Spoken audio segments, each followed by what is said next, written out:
नमस्कार दोस्तों, आज हम पढ़ेंगे क्रिया। तो शुरू करते हैं। क्रिया किसे कहते हैं?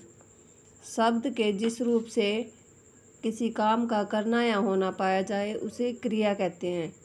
यानी हम जो भी कार्य करते हैं वो क्रिया है। जैसे खाना खाना, पानी पीना, लिखना, पढ़ना, भागना, रोना, ये सारी क्रियाएं हैं। और क्रिया किससे बनी है? धातु से। धातुओं की संख्या होती है 42।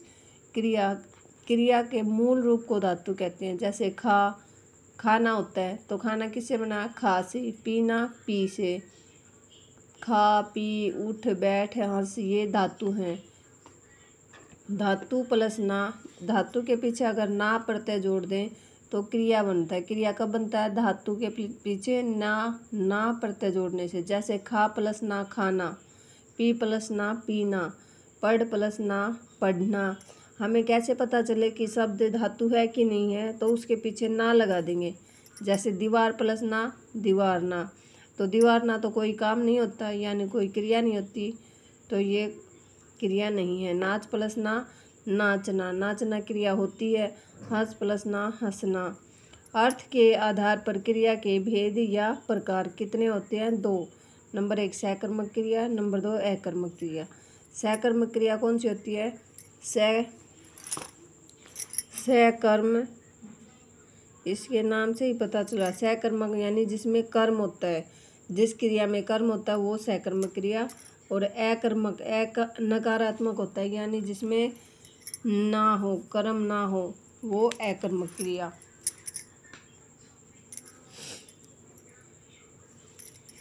इसकी पहचान कैसे करेंगे? सकर्मक क्रिया में क्या होगा? क्या या किसको का जवाब मिलेगा हमें, क्या या किसको का। और अकर्मक क्रिया में सा या किसको का जवाब नहीं मिलेगा। पहचान, जैसे क्या ये कम होगा, घटेगा या खराब होगा। कम होगा, घटेगा या खराब हो रहा है तो वो सकर्मक क्रिया है। और जिसमें ना कोई चीज़ घटे, ना बढ़े, ना खराब हो, वो होगी अकर्मक क्रिया। कर्ता प्लस इसमें होता है, जैसे इंग्लिश में करते हैं सब्जेक्ट ऑब्जेक्ट, वैसे ही इसमें वर्ब, ऐसे इसमें हिंदी में होता है। जिसमें कर्ता होगा, फिर कर्म, फिर क्रिया, वो होगा सकर्मक क्रिया। और जिसमें कर्ता और क्रिया होगा, कर्म नहीं होगा, वो होगी अकर्मक क्रिया। जैसे राम खाना खाता है। राम हो गया कर्ता, खाना हो गया उसका कर्म, और क्रिया क्या कर रहा है? खा रहा है, तो ये हो गया सकर्मक क्रिया। जैसे महक ने दूध पिया। महक होगा कर्ता, कर्म क्या हो गया उसका? दूध पिया, दूध, और क्रिया क्या होगी? पीना। महक ने दूध पिया, ये हो गया सकर्मक क्रिया। तो ये वैसे देखिए, अगर इससे कम होता है, घटता है, बढ़ता है तो सकर्मक। जैसे वो महक दूध पिएगी तो कम होगा, कम होगा तो सकर्मक क्रिया है। अब राम पढ़ रहा है। अगर राम पढ़ रहा है तो वो कभी तो ख़त्म होगा उसका, जो लेसन पढ़ रहा है, बुक पढ़ रहा है, जो भी पढ़ रहा है, वो या तो पूरी पढ़ लेगा तो ख़त्म हो जाएगी, और आधी पढ़ेगा तो कम होगी। तो राम पढ़ रहा है, ये सकर्मक क्रिया होगी। सीता गीत गाती है। अब सीता गीत गाती है, एक गाएगी, दो गाएगी, तीन गाएगी, तो एक गाएगी तो भी ख़त्म होगा। सीता गीत गाती है तो गीत ख़त्म तो होता है, तो यानी कम होता है वो, या घटता है, तो सीता गीत गाती है, ये सकर्मक क्रिया है। राधा फूल तोड़ती है।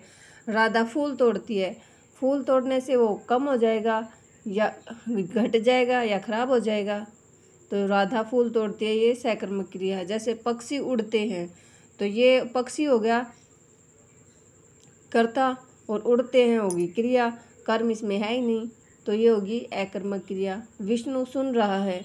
विष्णु हो गया कर्ता, सुन रहा है होगी क्रिया, कर्म नहीं है, तो अकर्मक। बंदर कूद रहा है। बंदर क्या हो गया? कर्ता हो गया, कूद रहा है, ये क्रिया होगी, कर्म हुआ ही नहीं। कुत्ता भौंक रहा है। कुत्ता कर्ता हो गया, भौंक रहा है, क्रिया होगी, इसमें कर्म नहीं है, तो ये अकर्मक क्रिया हो। वैसे देखेंगे कि जिसमें कम हो रहा, घट रहा, खराब हो रहा, तो पक्षी उड़ रहे, इसमें ना कुछ घट रहा ना बढ़ रहा, तो ये अकर्मक क्रिया है। विष्णु सुन रहा है, ना घट रहा, ना खराब हो रहा, ना कम हो रहा, कुत्ता भौंक रहा है तो भौंक रहा है, ना कम हो रहा, घट रहा, बढ़ रहा, कुछ नहीं हो रहा। तो ये क्या है? अकर्मक क्रिया है। यानी हम ये देखेंगे या तो कोई क्रिया करने से कोई या काम करने से कोई क्रिया या तो कम हो रही हो या घट रही हो या खराब हो रही है तो वो होगी सकर्मक क्रिया। लेकिन अगर उस पर कोई फर्क ही नहीं पड़ रहा तो वो होगी अकर्मक क्रिया। जैसे खाना खाएंगे तो वो कम होगा, सारा खा लेंगे तो ख़त्म हो जाएगा। दूध पिया तो ख़त्म हो गया। पढ़ रहा है, पढ़ने से भी ये ख़त्म होगा। लेसन या आधा पढ़ेंगे तो ख़त्म हो जाएगा, आधा पढ़ेंगे तो कम हो जाएगा, सारा पढ़ेंगे तो ख़त्म हो जाएगा। गीत भी ख़त्म हो जाएगा। फूल तोड़ने से वो या तो संख्या काउंट कर रखी है तो कम हो जाएंगे, घटेंगे, या फिर तोड़ के रख देंगे तो ख़राब हो जाएगा। तो ये सकर्मक और अकर्मक की पहचान होगी। सकर्मक क्रिया जिसमें कर्म होता है और जो खराब होगा या कम होगा ये इसकी सीधी सी पहचान है, ये सकर्मक क्रिया होगी। और जिसमें ना घटे बढ़े वो अकर्मक क्रिया होगी। नोट, जैसे खाना पीना, पढ़ना, लिखना, गाना, खेलना, अगर ये कर्म के बिना भी सीधे आ जाए, यानी ये तो इनकी पहचान थी कि जिसमें कर्ता हो, कर्म हो, क्रिया हो, तो वो हो गया सकर्मक क्रिया। और जिसमें कर्म ना हो अकर्मक क्रिया होती है। लेकिन अगर ये क्रियाएं आ जाए तो उनमें कर्म की ज़रूरत तो नहीं होती, वो हमें सीधा ही पता चल जाएगी, या तो ये कम होंगी या घटेंगी या खराब होंगी। उनसे हम पता लगा लेंगे कि ये सकर्मक। जैसे खाना है, खाना खाएंगे तो कम होगा, सारा खा लेंगे तो ख़त्म हो जाएगा। पीना है, पानी पीना हो, दूध पीना हो, कुछ भी है तो वो पीने से तो कम होगा या घटेगा। पढ़ेंगे तो कम होगा पढ़ने से। लिखेंगे तो भी होमवर्क हो चाहे कुछ भी हो, लिखेंगे तो कम ही होगा। गाना गाएंगे तो ख़त्म हो जाएगा। खेलेंगे तो कोई गेम ही खेलेंगे, गेम भी ख़त्म होता है। तो ये सारी क्रियाएं जहाँ आएंगी वो सकर्मक क्रिया होगी। जैसे राम खाना खाता है, राम क्या खाता है? खाना खाता है। राम खाता है, अब कुछ भी खाता हो, खत्म, कुछ भी खा रहा हो, वो खाने से ख़त्म तो होगा ही, तो वो सकर्मक क्रिया होगी। तो उसमें ज़रूरी नहीं कि हम कर्म लिखें, वो वैसे भी सकर्मक क्रिया ही होंगी। तो जो चीज़ घटे या कम हो वो होगी सकर्मक क्रिया, और जो घटे बढ़े नहीं वो होगी अकर्मक क्रिया। जिसका कोई फर्क ही ना पड़े कि ये घट रही है या बढ़ रही है, वो होगी अकर्मक क्रिया। थैंक यू दोस्तों।